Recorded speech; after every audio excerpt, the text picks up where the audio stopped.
Wake up world. Aussie 59 here. Okay, the subject today is war crimes. Okay? Now, looking back at history, I go to the beginning, I guess, of the Nazi rise, and you have the war criminal Adolf Hitler. Okay? For those of you who don't know who Adolf Hitler is, I suggest that you go to your history books. Okay? And for those of us who know who he was, we know what he has done and what he had done in the Second World War. Okay? So, he was an Austrian. He went into Germany, started the Nazi Party, and proceeded to do what Napoleon tried to do: conquer Europe and conquer the world. Okay? And they were held back by two major forces for quite a while. The Allied forces and the Russians. And then Japan, who did something they weren't supposed to do, decided to bomb Pearl Harbor, which dragged the Americans into it. So this is why you guys have such hurrahs about the Second World War. Okay? Not saying that you weren't needed, not saying that you didn't help. Okay? But there was a lot going on before that. And remember, the war was going on for almost 5 years before you guys came in. Okay? But back to the war crimes. An Austrian nationalist went into another country and created a hate party. Okay? Now, that could be considered his first war crime. And then what the Nazi Party did, they did a whole bunch of other war crimes. Okay, they killed people, they gassed people, they tortured people, they put them in slavery. They did all sorts of nasty things. Okay? Now that's a person from another country going into another country and starting all this. That's how we had ended up with the Second World War. There's a lot more history behind that, but that's just basically the outline of what happened. And so, hence, the beginning of the Nazi war crimes and the Nazi war criminals. Okay? Now,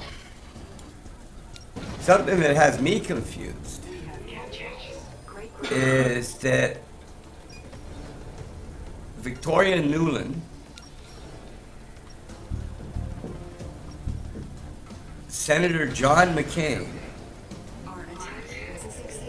and Secretary of State Kerry were over in the Ukraine during what started to be somewhat of a peaceful revolution over, it was a protest. Okay? Then you've got these American government officials over there among the crowd, not with the duly elected. Duly elected. This is something we got to remember, is the government in Ukraine was duly elected. Democracy. Okay? And the people were upset, and they came up with the government came up with a plan. And they had this plan, and they were going to do something about it. And in February, the plan was taken out of their hands by the rioters. People with masks, snipers that we don't know. Well, actually, we do know by now.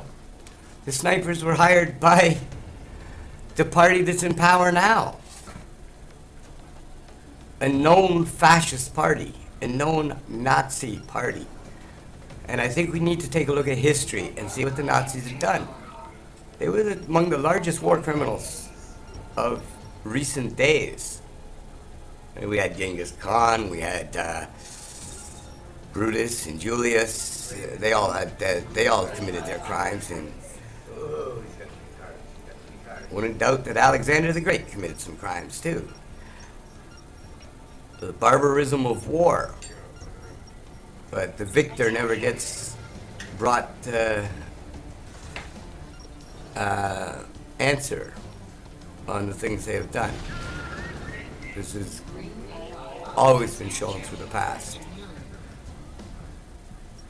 Okay, now we'll go back to more recent days.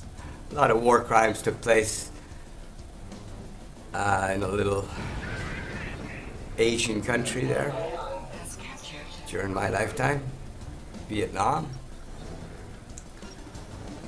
And I was appalled at the way Senator McCain acted towards the protesters that were demanding that Kissinger pays for his war crimes. And the thing that disgusts me most is that McCain was supposed to have been a Vietnam prisoner of war. And the atrocities that happened to McCain were under Kissinger's watch. Kissinger put him there. Why is he sticking up for this war criminal? We know Kissinger is a war criminal. We know what he's done in the past. And it seems that if he's doing it for the American government, it's okay. It's kind of strange. It's a double standard. And I think that's the biggest problem we have in the world today, is all these double standards. If you carry the red, white, and blue, you can't do no wrong. And that's not an attitude for people to take. Because everyone, including myself, can do wrong. We can make a mistake. And Ukraine is a big mistake. It should have been left to be settled among the Ukrainians, not the interference that took place and caused that coup. Okay? And it wasn't sandwiches like she was trying to sound good. It was cookies. I saw the video.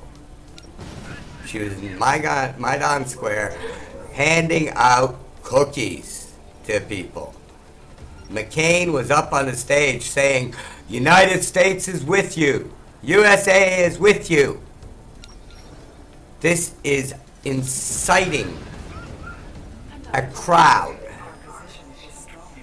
to riot and overtake and possibly even kill the government's leader. Yanukovych took off out of there? Yeah, I would too. You got them American war machines standing behind a bunch of people with their little spies stuck in the middle, turning up the violence. Come on, think about it. Why else would Newland, McCain, and Kerry be there before the coup d'etat, before the government was overthrown? Why were they there? That's a question I think we should all ask. Why were they there? It is kind of funny that the vice president's son ends up being a big shot in a Ukrainian energy company. Why was Newland and McCain and Kerry there before the coup? Why were they there before the coup? That's what we need to ask. Were there war crimes?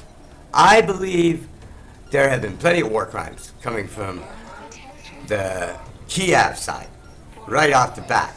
Genocide is a war crime. Crimes against humanity, withholding food from people, is a war crime. Withholding water from people is a crime of humanity and a war crime. Facts. Okay? Facts. Those are war crimes. And I'm not just barking at the USA because my damn Prime Minister's standing right by you. We've got troops over there in the Ukraine and I don't know why. We don't have the Peace Corps in Canada anymore, so why do we have troops in the Ukraine? What happened to the Canadian Peace Corps, by the way?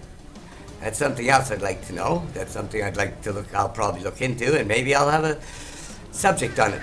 But right now I want to talk about the crimes themselves that are happening. People are being killed. People are being chased out of their homes. Okay? And all because the corporations want to control a market. Okay? Which happens to be the energy market. If you notice, the president was over in India. If you notice, a lot of these people have been making energy deals. And this is what the war is about. And like, there's no need for it. There's no need for it. Negotiation works nice. It's peaceful, people can smile, and we can sit down and have a coffee afterwards. War doesn't leave that taste in your mouth. Because no matter what, the victim doesn't want to sit down with the victor. Unless, of course, the victor was the victim. Which, right now, it's plainly clear who the victims are in these war crimes. And that's the civilians. Malaysian Airline 17 was a major tragedy. But was it a tragedy of convenience? And I'm not talking about for Russia. Okay? The people are afraid to speak about is the Israelis. Because the same time that the airline went down and got the news of the world, Israelis launched an attack on Gaza. Okay? And that's how we get into the Islamic thing. I think maybe talking about ISIS later, but there's a lot of war crimes from the US and Syria and Saudi Arabia. Remember, these are barbaric countries that practice barbaric punishment. So, till next time, have a cup of coffee, smell the roses. Remember, we live among the fertilizer. Love you, Ozzy59. Talk to you next time. Have a good one.